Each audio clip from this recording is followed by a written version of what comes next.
दोस्तों, क्या हुआ जब अचानक अयोध्या में प्रकट हुई माता सीता जी। हाँ, माता सीता को कौन नहीं जानता।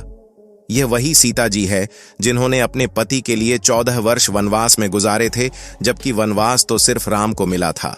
आज कलयुग में शायद ही कोई ऐसी पत्नी मिलेगी। धन्य थी सीता माता, जो इतनी स्वाभिमानी स्त्री थी, जिन्होंने अपने पति प्रभु श्री राम के बुरे वक्त में भी साथ नहीं छोड़ा, तो भला आज कैसे छोड़ सकती है। जब उनके प्रभु राम की प्राण प्रतिष्ठा हो रही है, तो वह भला कैसे अकेली रह सकती हैं। साथियों, कुछ दिनों से अयोध्या चर्चा का विषय बना हुआ है। वहां एक से बढ़कर एक चमत्कार देखने को मिल रहे हैं। कभी गिद्धों का झुंड तो कभी भालू और बंदरों का झुंड देखने को मिल रहा है। लेकिन जब गिद्ध, भालू और बंदर अपने प्रभु राम की प्राण प्रतिष्ठा में शामिल हो रहे हैं, तो माता सीता भला पीछे कैसे रह सकती थी। वो भी अपने प्रभु राम के इस भव्य समारोह में शामिल होना चाहती हैं। दोस्तों, माता सीता ने पहले लोगों के कहने पर अपने प्रभु राम को छोड़ दिया था और उन्होंने समाधि ले ली थी। वह धरती माता की गोद में समा गई थी। लेकिन जैसे ही उन्हें पता चला कि प्रभु अयोध्या आ रहे हैं, तो वह दौड़ती हुई चली आई अपने प्रभु से मिलने। अब दोस्तों, आपके दिमाग में एक बात जरूर आ रही होगी कि प्राण प्रतिष्ठा क्या होती है। तो मैं आपको बता दूं, प्राण प्रतिष्ठा का मतलब होता है दोबारा से शरीर को जीवित अवस्था में लाना। तो चलिए आगे बढ़ते हैं। और 22 जनवरी को मंदिर के प्राण प्रतिष्ठा से पहले तैयारियों को आखिरी रूप दिया जा रहा है। राम मंदिर के निर्माण की योजना को सुप्रीम कोर्ट के ऐतिहासिक फैसले के बाद पूरा कराया गया है। सुप्रीम कोर्ट ने श्री राम जन्मभूमि बाबरी मस्जिद विवाद में 2019 में ऐतिहासिक निर्णय दिया था। इसके बाद केंद्र की नरेंद्र मोदी सरकार ने श्री राम जन्मभूमि तीर्थ क्षेत्र ट्रस्ट का गठन कर राम मंदिर के निर्माण की योजना तैयार की। ट्रस्ट की ओर से तैयार कराए जा रहे मंदिर को देखकर हर कोई इस पर गर्व कर रहा है। दोस्तों, लोग 22 जनवरी का बेसब्री से इंतजार कर रहे हैं। इससे पहले राम मंदिर का काम तेजी से पूरा किया जा रहा है। प्राण प्रतिष्ठा समारोह में खुद पीएम मोदी के आने के कारण तैयारियों को भव्य रूप दिया जा रहा है। देश भर के प्रतिष्ठित लोगों को 22 जनवरी को अयोध्या आने और प्राण प्रतिष्ठा समारोह में शामिल होने के लिए निमंत्रण दिया गया है। वीआईपी के आगमन के कारण उस दिन 50 से ज्यादा छापर और 100 से ज्यादा विमान यहां पहुंचने की संभावना जताई गई है। इसे देखते हुए तैयारियां की जा रही हैं।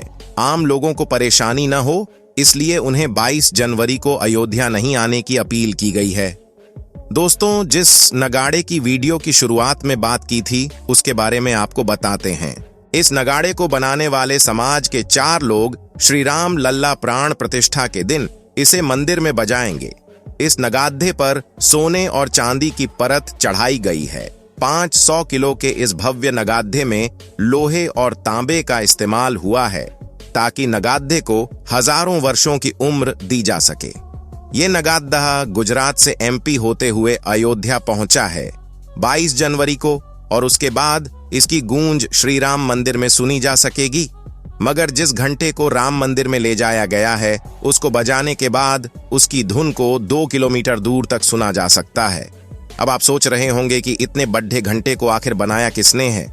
बताया जा रहा है कि एटा के कारीगरों ने इस बड़े घंटे को बनाया है, जो वजन में करीब 2100 किलो भारी है। घंटे उद्योग की नगरी एटा के जलेसर से ये घंटा अयोध्या पहुंचा है।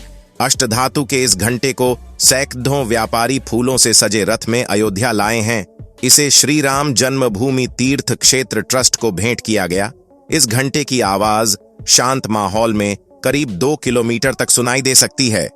इसके अलावा दोस्तों, श्री राम मंदिर को महकाने के लिए गुजरात के वडोदरा से 100 फीट लंबी धूप बत्ती अयोध्या ले जाई जा रही है। भरतपुर से होते हुए आगरा के फतेहपुर सीकरी और किरावली पर यह धूप बत्ती पहुंची। इसके पहुंचते ही सैकड़ों की संख्या में लोग हाईवे पर पहुंच गए और धूप बत्ती को देखकर जय श्री राम के नारे लगाने लगे।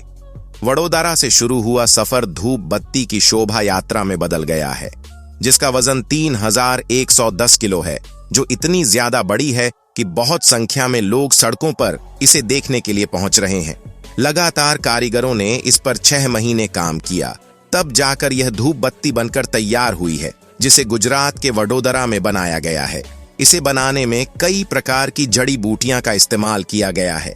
बताया जा रहा है कि यह 1.5 महीने तक लगातार ऐसे ही जलती रहेगी और यह भी कहा जा रहा है कि इसकी सुगंध को कई किलोमीटर दूर तक महसूस किया जा सकेगा। इसके अलावा दोस्तों, जो सबसे ज्यादा चर्चा का विषय बना हुआ है वह गुजरात से अयोध्या पहुंचने वाला ध्वजदंड है। अयोध्या में राम मंदिर के शिखर पर लगने वाला ध्वजदंड सोमवार को अयोध्या पहुंच गया है। यह ध्वजदंड राम मंदिर के 161 फीट ऊंचे शिखर पर लगाया जाएगा। 44 फीट का ध्वजदंड जमीन से 220 फीट ऊंचाई पर लहराएगा। 22 जनवरी को प्रधानमंत्री नरेंद्र मोदी ध्वजदंड में धर्म ध्वजा लगाएंगे। तो दोस्तों, अब बात करते हैं चिरंजीवी भी के बारे में, जिनमें सबसे पहले नाम आता है हनुमान जी का और दूसरा नाम आता है विभीषण का। ये दोनों लोग अजर अमर थे। विभीषण प्रभु राम के बड़े भक्त थे। जब हर कोई प्रभु राम से मिलने अयोध्या पहुंच रहा है तो भला वह पीछे क्यों रह जाते। जी हां दोस्तों, ये घटना अयोध्या नगरी की है जो हाल फिलहाल ही हुई है। इस पर श्री हनुमान जी ने कहा कि तुम लोग विभीषण को ही देखकर अपना विचार प्रकट कर रहे हो, मेरी ओर से भी तो देखो मैं क्यों और क्या चाहता हूं।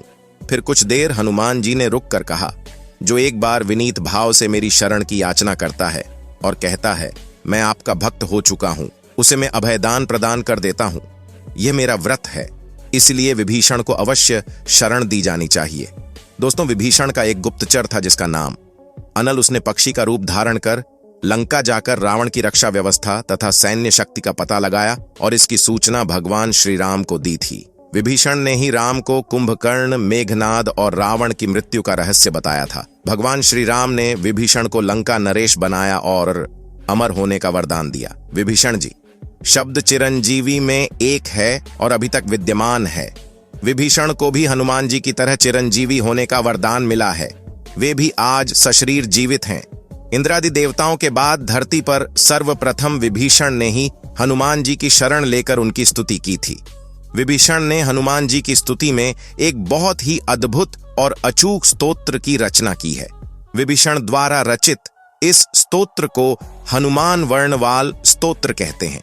हनुमान जी ने सबसे पहले सुग्रीव को बाली से बचाया और सुग्रीव को श्री राम से मिलाया। फिर उन्होंने विभीषण को राम से बचाया और उनको राम से मिलाया।